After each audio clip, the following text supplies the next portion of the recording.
Merhaba arkadaşlar, KPSS çıkmış sınav sorularını çözmeye devam ediyoruz. Sorumuz şu şekilde. Türkiye'nin bazı yüksek dağlarında buzul aşınması ve biriktirmesi sonucu oluşmuş yer şekillerine yaygın olarak rastlanır. Haritada numaralandıran alanların hangilerinde bu yer şekilleri daha fazla görülür?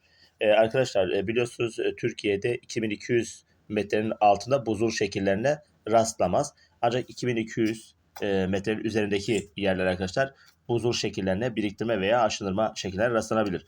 Gösterilen yerler arkadaşlar 1, 2 ve 3 numaralı yerler arkadaşlar genelde 1500-2000 metre civarında olan daha engin dağlarımız. Ancak Doğu Anadolu ve arkadaşlar Doğu Karadeniz'deki dağlar 4000 metreye yaklaşıyor arkadaşlar. Bu dağlarda güncel buzul alanları olduğunu söyleyebiliriz sevgili arkadaşlar. 4 ve 5 bizim doğru cevabımız olacak. Tekrar söylüyorum, Türkiye'de arkadaşlar 2200 metrenin altında buzul şekillerine rastlanmaz.